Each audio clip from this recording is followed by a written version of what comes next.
I would throw it out there that I think there's a fair percentage of listeners that wouldn't think twice about a good old-fashioned bush poo. Oh, look, we've all been there.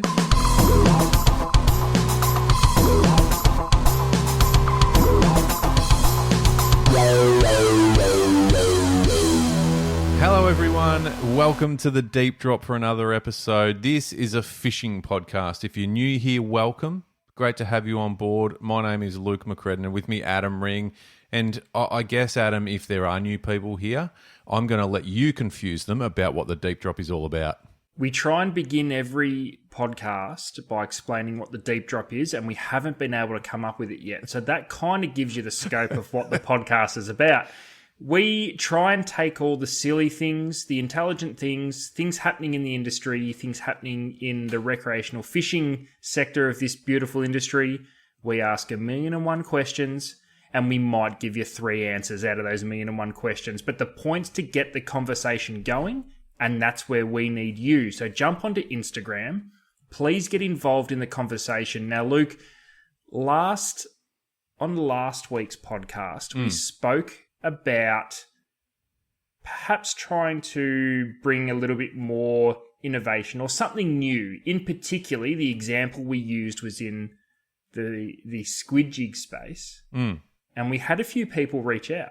Well, we asked for some product development ideas, didn't we, Ads? Because it's time, and it's something we're going to filter in a bit this year. We want to get people thinking creatively about the products and the tackle that they're using. And squid jigs came about, and it's come up on the show before, Adam, about it's funny, how the first artificial jigs that started getting used back when we were kids, sort of thing, they haven't changed really. Like there's obviously a huge spectrum of colours now and different. They've been fine tuned, but the general shape is pretty much the same. So we put it out there that is there anything else we can do? You led the charge with a swim bait or a glide bait option as far as the body goes, which was good. I liked it, and a few people got on board and thought, great. But as we recorded that, it just happened to be the same time as the Osaka Tackle Show in Japan, where Daiwa in Global had just released like a jointed squid jig. A jointed squid jig. Now, you text me about it as soon as we started getting that feedback. Well, yeah, I was getting it. Yeah, we were getting it sent to us. Yeah. So I've had a look because I thought, nah, surely not. There's no way at the same time that we were talking shit about a swim bait or a glide bait, a squid jig, that someone releases a jointed squid jig. The concept at which Daiwa's come out with wasn't really what I was thinking. But until we see it here and we get to play with it, and we will 100% do that, just by the look of the videos, very, very interesting concept. Yeah. And even from a standpoint of working a squid jig, I think it might change the game, because we've seen with squid fishing over the years, technique is something that we focus on. Now, depending on the style of squid jig, they can be designed to dart around. Yep.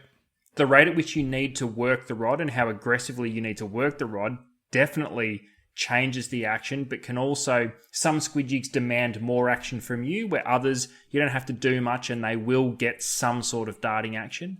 There's other squid jigs that are designed solely for lifting and falling. The way I think, and what I've observed over the years, and the way that people want to work a squid jig and feel more comfortable just with the general, I guess, soft plastic style hop, I think these jointed squid jigs are going to be tailor-made for that, and you're going to be able to get a world-class action out of a squid jig without trying. And I think it's going to open up the premium squid jig market to everybody. It doesn't matter how hard you think it is to work a squid jig or not. I think this squid jig is going to make it very easy for you. Yeah, I mean, we did share the video that we got sent by loads of people. So thank you, by the way, for doing that. I love that our deep drop people are out there they're on the ground checking it out, and they're finding this stuff. But we'll find it and share it again if you've just tuned in and you sort of haven't seen it yet. Because it's interesting. It almost adds a little bit. You could be quite sort of gentle with it too. And it had the sort of the head of it was on a bit of a swivel that you could just give it a little tap to, and the head rises or drops. And I think that could be interesting. Mate, 100% they'll work here, by the way. They will be absolutely dynamite. And I think it might be. If they get here, we haven't seen anything about it for the Australian market yet, but it was just literally hot off the press in the Osaka trade show overseas in Japan there. But so many questions just on this squid jig. Can I still get a darting action out of it if I want it? Yeah, true. Is it going to be quite heavy? And because of the way that it does work up and down, maybe it's a deep water style jig. Maybe we'll have multiple options in weights. I don't know yet. What I liked about it, though, and you just said it then, can I get a darting action that I get out of other jigs at the moment? It might be a case of, no, if you want your darting action, you use those jigs. And if you want a bit of finesse and a bit, then you use it. So, I'm all for it if it doesn't. Like we have that across a broad range of all lures in fishing. Is some are well and truly for a particular retrieve or technique, and others are. So this, because for squid jigs, for as long as, like I said, for as long as they've been around, you've been able to work them all the same or as differently as you want with the one jig. So this, I don't mind it. Could be cool. I'm interested. I hope we do get to see it in Australia. Because it's an interesting concept that we haven't seen, and all these new things are just, the possibilities are endless until we get a chance to muck around with them. So that's a watch this space one for sure. Watch this space. We're a smaller market here in Australia, but we hopefully the Japanese brands we tend to tack onto, but if we can. So hopefully we should go to that trade show, Ads, me and you. Yeah, we definitely should. Imagine. It would be awesome. Can you imagine the banter? Oh. Imagine the amount of products we'd come home with. Oh, it'd be scary. We'd spend a lot of money in excess baggage. That was a good one. Thank you for everyone for sending in those things, because in all honesty, I wouldn't have known it even happened if it wasn't for the people listening and getting in contact. So that's pretty cool. It was perfect. It was great. I think we've got the best audience in the world, Adam. We get some amazing feedback regularly, and that was a great example of the stuff we get updated on. So please do get in contact with us on Instagram. We get lots of voice messages as well. We get lots of texts and messages and comments on our posts as well. So feel free to do whatever you're comfortable with, I guess, is the key. And find the podcast wherever you can and subscribe, follow along, and share it around with your mates. Ads, I went for a bit of a road trip, a little small road trip on Sunday, just to get out and go enjoy the morning before it got too hot. I thought I'd do a little run down to a trout river, just not too far away, hour and a bit. But I made a really critical mistake, and all right, what's happening? You seem a bit devastated, Luke. I'm not going to lie. You look a little bit distraught. It was a day ruiner. I'm not going to trying to pretty it up. It was, and I would guess that I'm going to assume that you've been in this situation just based on how many times you've been fishing. But I reckon there's a fair chunk of our audience who are probably going to go, yeah, been there. I made the crucial error of having a coffee on the way to said river. And as soon as you said coffee, I know exactly where you're going with this. Adam, there's things that happen to people's bodies after they have a coffee. Now, not everyone, but we're being fairly general here, and I know everyone. Yeah.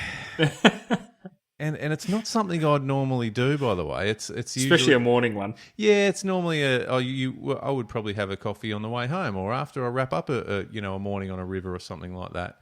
But no, I just wasn't thinking. And anyway, get down to the river and put the waders on and really have a nice sort of hour or maybe more, making my way up it was a bit of a hard trek. And then the moment arrived and I just went, wow.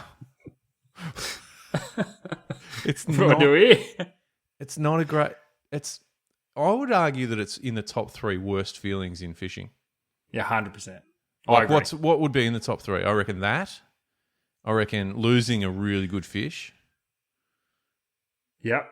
and then Or just breaking something, whether breaking a rod, whether it's a rod tip, yeah. or you're fumbling around for a lure and just drop the lure box and shit goes everywhere. Like we've spoken about wind knots and that, and they're annoying. Yeah, they're annoying, but you can fix that pretty easy. You can fix that. Where I was the other day, Adam, it couldn't be fixed. And you know what I did? I pushed through and I went, I'll just soldier on for a bit. I should be okay, because I just didn't want to have to go through the rigmarole of, I'm not going to get too graphic. No, but I soldiered on. I soldiered on, but when you're fishing on your own, or fishing or with friends or whatever, and it's a really nice environment, and you kind of soak it in, and you get right in the zone, in the moment. You're just at one with the the lure or the body of water you're fishing. It was all I could not focus on anything, to the point where it was just I was just like throwing casts and just cranking it back in, and just like I was paying no attention to the fishing I was doing, and then I just went, what am I doing? What am I doing here? Well, I would throw it out there that I think there's a fair percentage of listeners that wouldn't think twice about a good old-fashioned bush poo. Like, just saying. Oh, look, we've all been there. We've all been there. I'd prefer not to. But it's the extra element for me of having to derobe the waders. Yeah, it's a lot of work. It's a lot of work when you're wearing waders and you kit it up and, So in my head, that was out of the question. I went, nah, I'm not. Nah. Yeah, it's not that sort of day. It's not that day.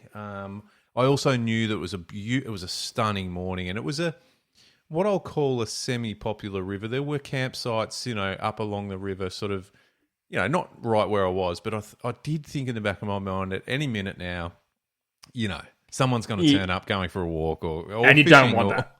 You don't want that. You definitely don't want that. That's not a predicament I really wanted on a Sunday morning. So it just was. It got to the point where it was like decision time. It's right here, right now, or it's pack up and make the trek back. And it wasn't my day, so I just packed up and made the trek back. And I'm glad I did. Listen, fair.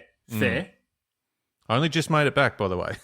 Yeah, fair. But you made it back, and that's all that matters. But Luke, you do realise there's a beverage out there that doesn't cause that. It's called beer. Yeah. Should have had a 6.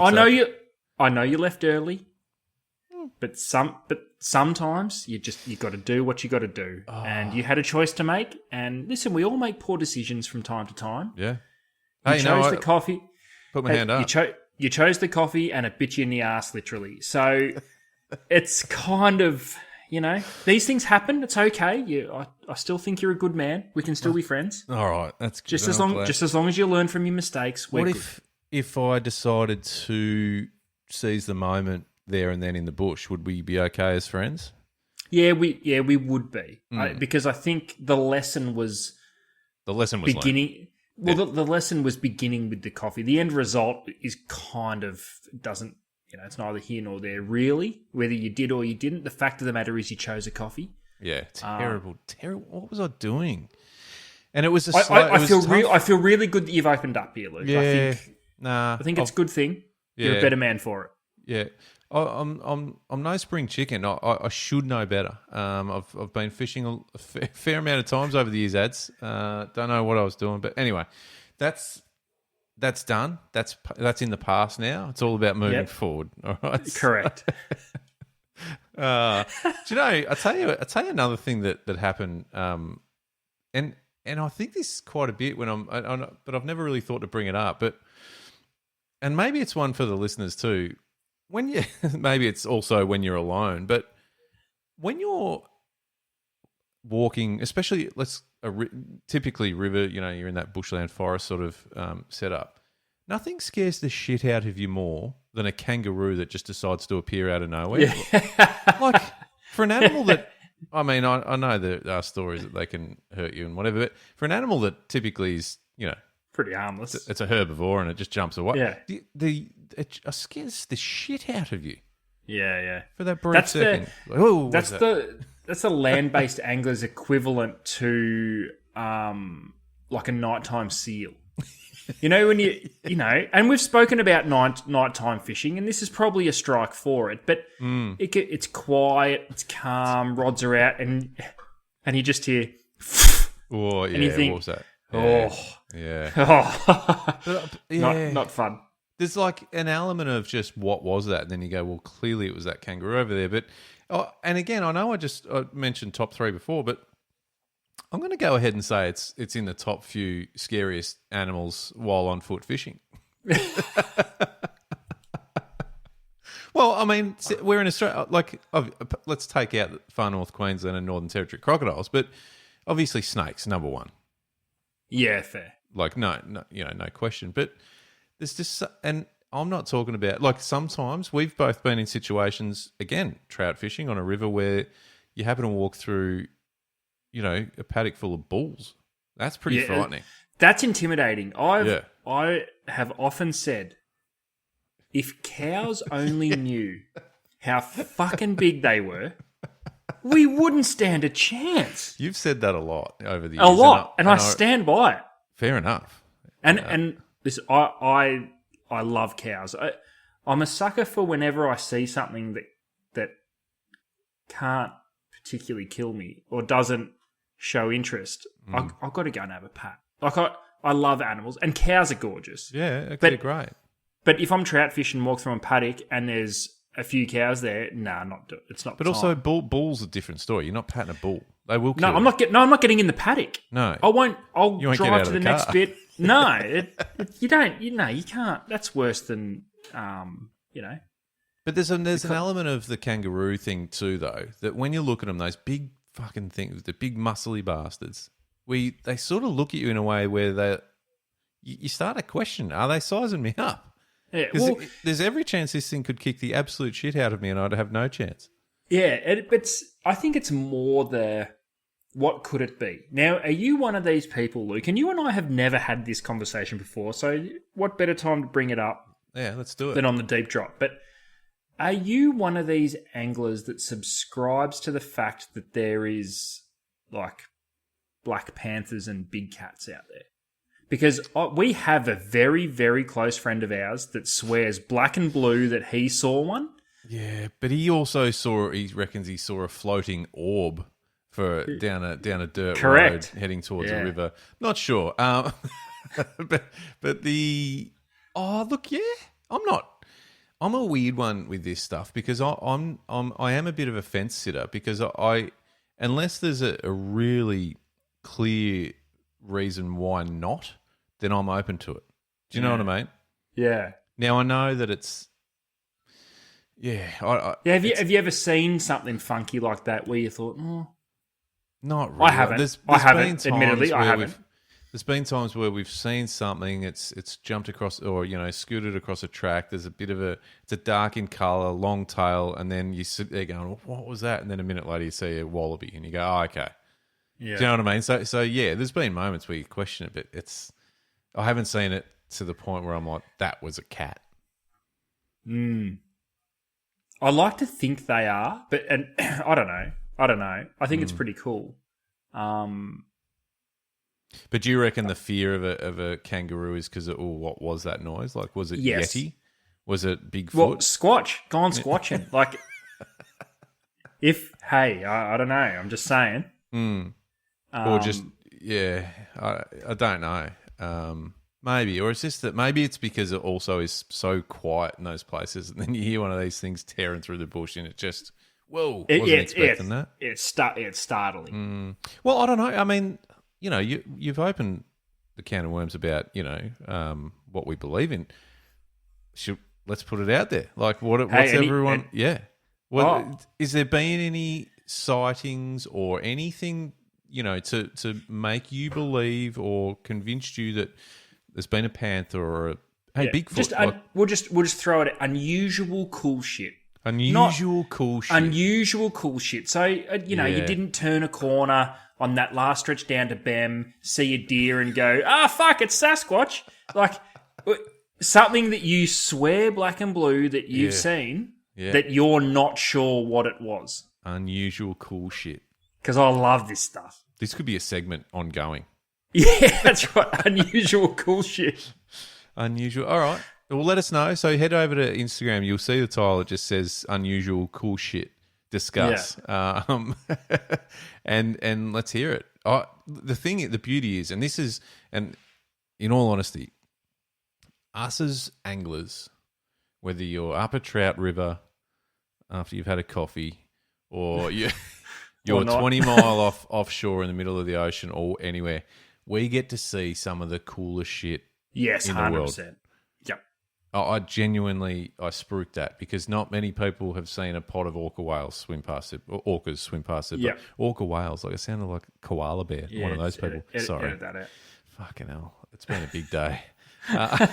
But sharks and, whatever it is, toadfish getting skimmed off outboards, that sort of thing. You don't get to see that stuff unless you're hitting the water and going on an adventure, like I said, whether it's offshore or inland, wherever. So I reckon just purely by our audience being anglers, and if there's people listening that aren't, that's cool too. Like, get involved. Yeah. If you're a camper, you're a hunter even. It's the people that spend extended amounts of time in not even remote's probably not the right word, but just what it is? Nature. Outdoor enthusiasts. Oh, I like it. If you're an outdoor enthusiast and you've seen some unexpected cool shit, you need to get in contact with the Deep Drop. That's what's happening. And if it's like to the point where you're full on, you can remain anonymous. Just shoot us a message. We won't, it's okay. You might have seen fucking... Do I say the A word? Alien? I mean... Well, hey. Who am I to judge? This is the other part of this sort of conversation. And if you add the camping element to your fishing trip, sitting around a fire at night with a mate or three and 17 beers or 8, this is where this shit comes up. And this is where you start seeing stuff. And to circle round to the front at the top of the show, for all of you new listeners, this is what the Deep Drop is. Yeah, this is it. We need a Deep Drop camping trip where we can just invite anyone and we can just all get around and talk about this shit. Oh, my God. We probably don't need that, actually. All right, so get involved. Unusual cool shit. I love it. Yeah. We might start. What unusual cool shit have you seen? Yeah, we might start a whole new podcast called Unusual Cool Shit. Hey, I'm in. This is the best. All right, good. I have another question for you, Adam. Now, I was thinking this is unrelated to anything I was doing, and by the way, my story off the top of the show, there's a bit of, vulnerability there. I'd like to think that, if you've been in that situation, reach out if you want to talk. It's an emotional time. Yeah, and we're all here to support you, Luke. No judgment. Thank you. I appreciate that. And I wouldn't have told that story if I didn't have that backing of our audience. So if you want to share something like that too, if you want to share something like that and you want it on the show, send us a voice message and we might air it. Yeah, word for word. Unrelated to any of that though, I was thinking about this during the week, and because you and I both have, we've owned boats, we've been on heaps of different boats, we've fished with all sorts of different people over the years, and we feel very fortunate. We had a conversation about this recently, that we're very fortunate in our network, our circle of friends, to have some great anglers and some, be able to go to some cool places. There's something that's always a little bit like, I get a little bit of anxiety about when I'm fishing with someone, particularly, a lure fishing, whether it's, estuary or in the bay or something, that with someone that owns a boat with a casting deck, what's the etiquette? What's the casting deck etiquette? It's an easy one for me. If it's not your boat, you're on the back deck. Yeah. Unless the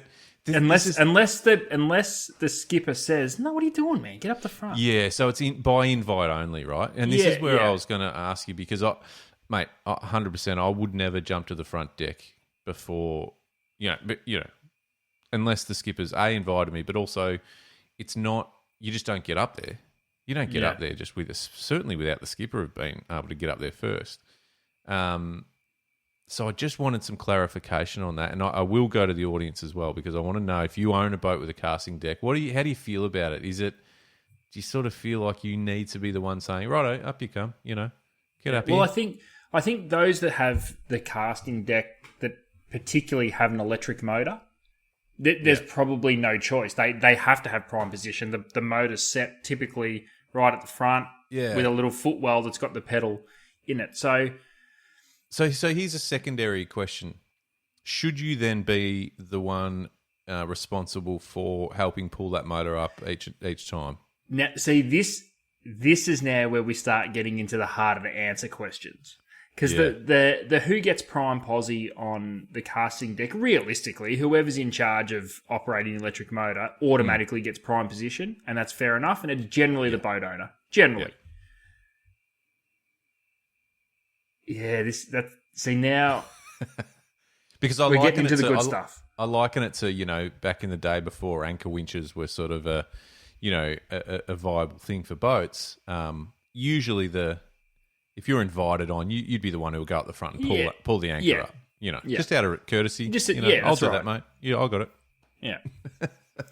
So are you the one who should be doing that? Now, it's always one where, because you also don't want to be, if there's a little, every one of those bits of electronics have got their own little intricacy. You don't want to do something the wrong way so I'm always very sort of, hey, do you want me to grab that? Just lift and pull, lift and turn back. And there's the awkward. No. You got to twist it a little bit, and you got to give it a little bit. Or the worst is when you're trying to deploy it.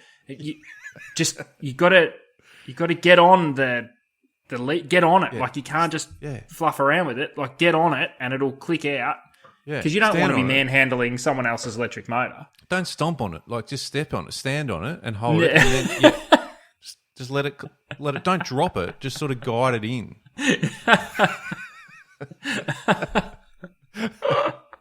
And then there's also times where it's like with the handheld with the remotes and stuff. You just sort of get thrown the remote. You go you can take the rein. I'm retying, and I go fuck.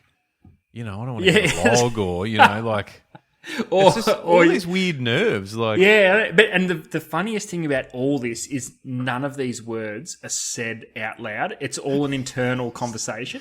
Because even the skipper will be up there going, just pull the fucking thing in. Like what are you doing? It's not rocket science. It's just. Do you think it's a really awkward silent conversation? Yeah, if it was verbalized, it would be way more efficient. Yeah, that's right. Step on the pedal, lift the fucking thing in, click it into place. Let's go. Yeah. Because you're on the move. Like you want to get moving to the next spot. Don't be delicate about it. But then it's also like, it's a couple of grand piece of kit. I don't want to smash it into place, and it's But I think verbalizing it. This is a bit of maybe some advice for all boat owners and guests on boats. Yeah, just vocalize it. Embrace the awkward, I say, because embrace the awkward. Yep. Because the other part to it as well, Luke, is you said, what if whoever's at the front of the boat busts off and needs to retire, and that situation arises where they lob you the remote and go, you're in charge. Yeah, you're up. There is nothing worse than the boat owner sitting down, retying, you're in charge. You pull up to the first snag and just toss the plastic or hard body straight onto the snag and snag up first go. So you've annihilated a good snag before anyone's even had a cast at it. You've got one angler already out of action. You've been in charge for 35 seconds, and you're already motoring someone else's boat into a snag to retrieve a lure. And that poses another question. What do? Do you take someone else's boat over to the snag and try and get it out, or do you just lean back and ping it off? You pop it off, and then you do that awkward thing. What's spot lock? Is it the propeller? I'll just spot lock here. It's just the middle one. The propeller. Yep. Let's just spot lock and everyone get their shit sorted, and that's then right. We'll get going. We need a moment. Take this fucking remote out of my hand. I don't want to be responsible anymore. But you justify that you're such a good bloke for pinging the lure off. It's like, mate, I don't want to wreck the snag. It's a really good looking snag. I won't motor in and get it. I'll just ping it off, retie and have a cast in there, man. There's a fish in there for sure. You're feeling great. You're feeling like you've just done an honourable service. And old mate who owns the boat goes, you fucking idiot. Jeez, can't take you anywhere. How hard is it? It's Oh, and then when the owner gets back up there, he goes, mate, that's not even a good snag. Like it's a log. We fished it half an hour ago and caught nothing. Like what are you? You've just done a circle. And all the ill thoughts you had at trying to get towards the front of the boat immediately gone. I'll just stand back here. Like you take a swim in it. Hey, I'm happy to pepper the back of the snag. If you're up there, I'll just sort of muck around here for a little bit. Yeah, and even see if what's up. No rear platform or casting deck at the back. You just like, I'll stand in the well. I'll be in the well. I'll stand on the transom if you want. I'm not. Or one of my all-time favourites is when you finally get the remote. Yeah, but you're not quite familiar with how much power is too power before you start throwing people out of the boat. Yeah, like you've got your mate who's been in control of the Alecchi the whole time. So he knows what's up. Everything's sort of set. And then you get control of the remote. You're standing up. You don't realise it's set to 8. You hit it, nearly fall out. And you get that weird stumble like, oh, yeah, I've definitely been on a boat before. I'm pretty sure I know how to stand up on it. That awkward stumble on a boat makes you feel like you've never been on a boat before, doesn't it? It's so demoralising. It always happens at least once. You kind of need it to just shock the body into going, you're on a boat, just fucking relax. It usually happens early in the day, whether even offshore sometimes when you start, once you get out there, you hit a bit of chop or a bit of swell and sometimes you just lose all idea of being on the ocean. You're like, I was out here last weekend and I'm okay. Yeah. I've been here before, guys. I've done this. Oh, the jolt of throwing someone. The ability to throw someone overboard with an electric motor is real. Yeah, it's very real. And it's so easy to do. Actually, no, I don't want to say that. Go on, can you? I don't know. I want to encourage you, but I was going to say, next time you're in charge, your mate flings you the remote and says, here, have a crack. Just before you give it back, just crank the bad boy up to 10, see what happens. And then you just hold on. Just hold on. Just brace yourself a bit. Just brace yourself. You know, conveniently sit down to change lures at that time. I might just actually sit down. I'll just do I've got a couple of. I'm going to tie an FG knot, so I might just sit down. No, you're right. You keep going. I'm not feeling this lure. I'm just going to sit down and put a new placky on. I'll have a look through what I've got in here. Off you go, man. What about though? Like, I suppose I know the casting deck etiquette thing.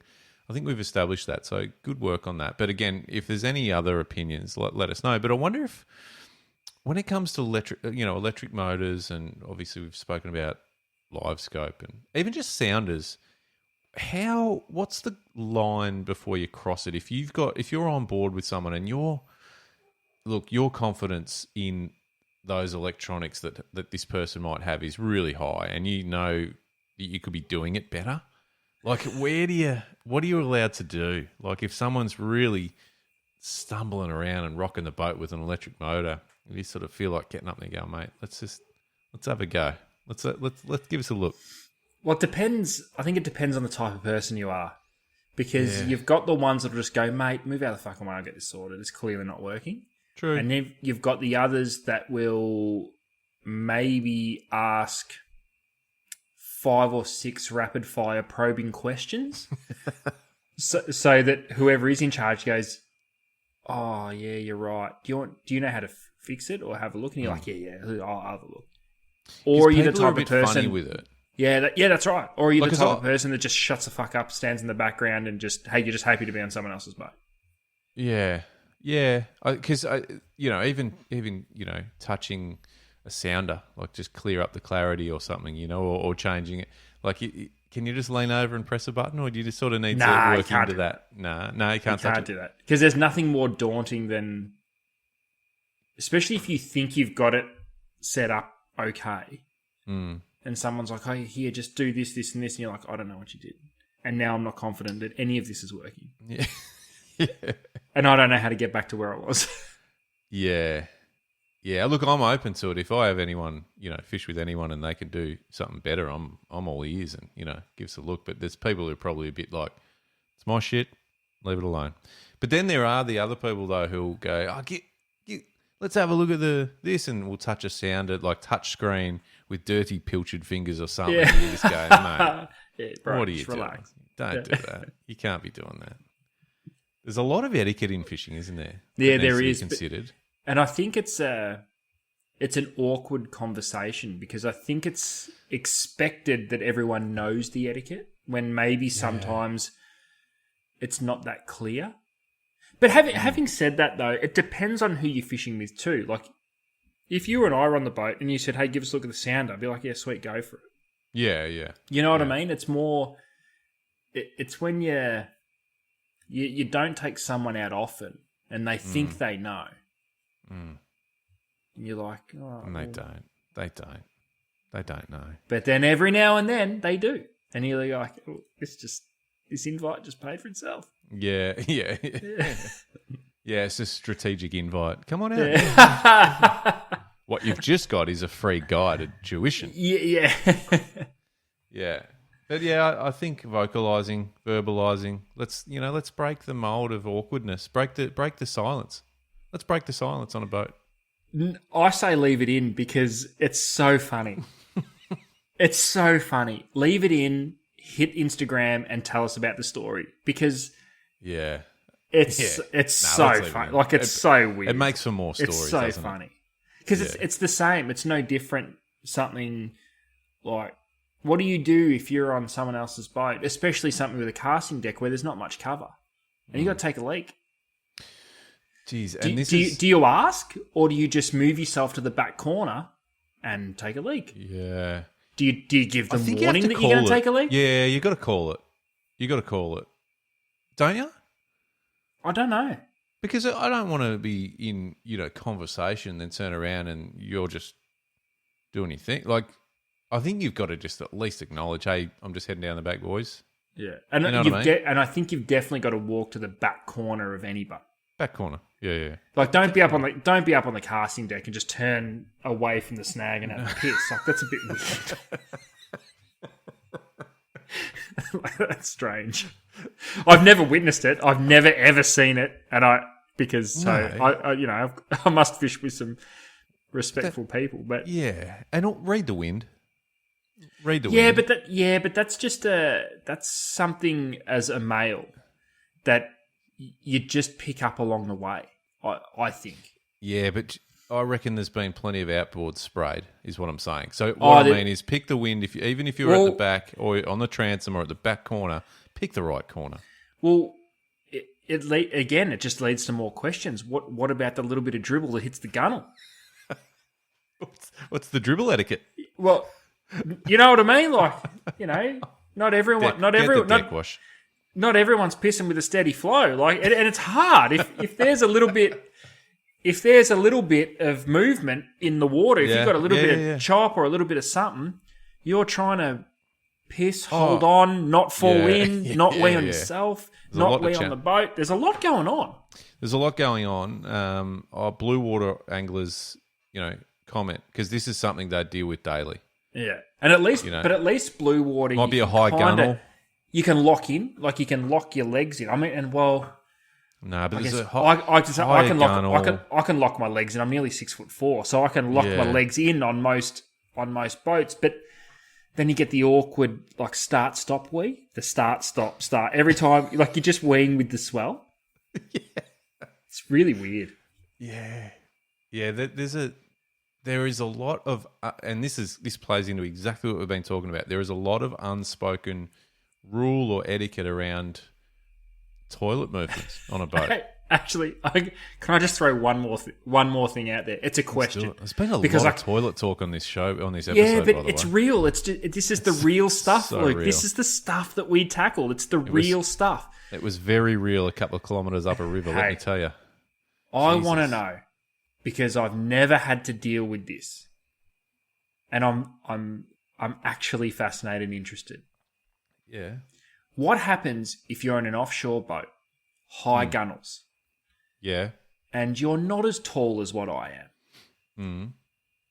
What happens if your like standing line doesn't clear the gunnel by much? How? Because I'm lucky. I'm lucky. I'm tall. No, but what about maybe some of the ones where they've got to lean back a little bit and go up and over? Is that even legal? You're talking about a kid. Like gunnels aren't that high, are they? But what if the gunnel's locked in at awkward? Maybe like even just above your knee, because it feels weird. Yeah, I know what you're saying. I actually now it just came to me. Had an awkward moment. Mid last year, I was fishing out of Hamilton Island on a very, very, very nice game boat. Like I'm like really to the point where they covered the gunnels and back while we were fishing. You know, they look after their shit. Like it's not. And I rarely, even on those bigger boats when they've got the toilets up in the cabins and you don't need to use that. You just go out the back. I went and used the toilet because I'm like, I'm not dropping any dribble on the side of this thing. Yeah. I would have been thrown off or shot or both. So there's that. But yeah, you just don't want to dribble on anyone else's boat. You don't want to, but hey, sometimes it happens. It's life. You know? It's life. It's life. How badly did you want to go? How badly did you want to go up to the fly bridge and just let go of that? Probably would have been okay for up there. You got more wind. Ooh. More sort of, you know what I mean? Oh, yeah. No, there still would have been. It would have been messy. There's no way there's no way you're hitting water consistently from up there. I'm doing a big boat in April, so I might give it a whirl. I think it's got a triple fly bridge, so I might go right up the top, right up way up the real crow's nest and just see what happens. Wow. No one would know. No, it'd be just missed. It'd be missed by the time it hit everyone. At that, it'd just be spray off the waves hitting the side of the boat. Bit of a cheeky way to fuck with everyone, though, wouldn't it? I might do it. I'll film it for the deep drop. I'd be pissed. I'd be pissed. Oh yeah. No, I won't. I'll yeah. Funny. Very funny. But there's a lot there to unpack, Adam, and I'd love to hear other people if they've got... And look, I think it would come down to boat-for-boat rules. Like, different people have different rules in their boat. Like some... Yeah. And obviously depends a lot on the boats too. Like, there's some... Obviously, a lot of the aluminium boats getting around, these days, whether it's even just in the bay or heading offshore, have nice, big, solid transoms too, where you could actually probably walk out or over onto and stand on one. Even stand up and they've all got the ocean. They've got their handles, whether it's either on the canopy or a hard top. Yeah. You've got that grab rail, but that's an exhibitionist way of having a piss on a boat. Well, yeah, I mean, I tend to prefer just to go as far away as possible, and sometimes right on the back, hand on the outboard, and away you go. But it depends on conditions as well. I suppose. Conditions play a big factor. These are the struggles.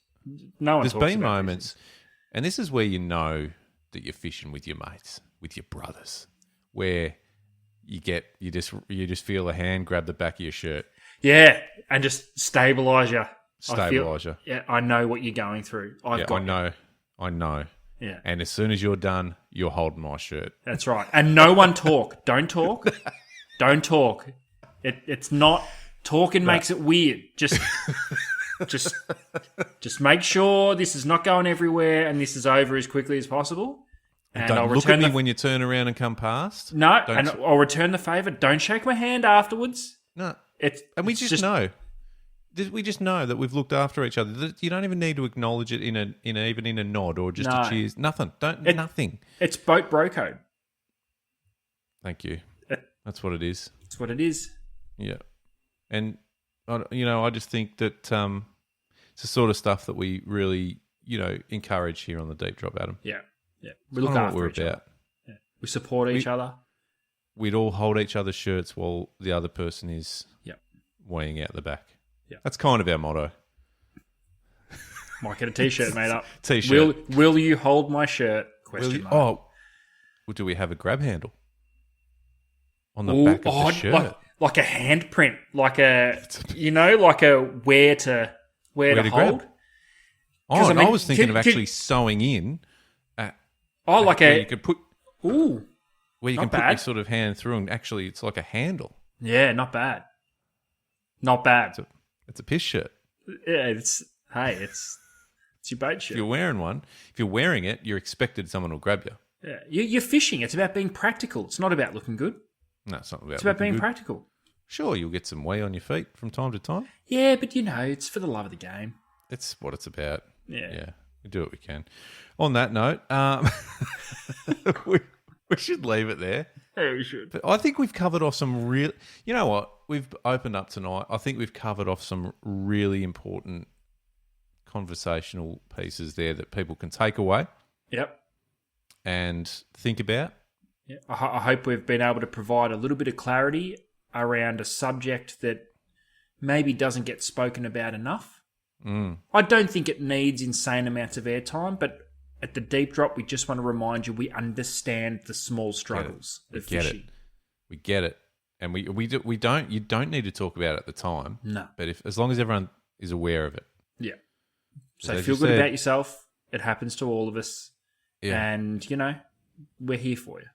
As you said, acknowledging makes it weird. Yeah, that's right. And that we should finish. We should just finish on that. Just end.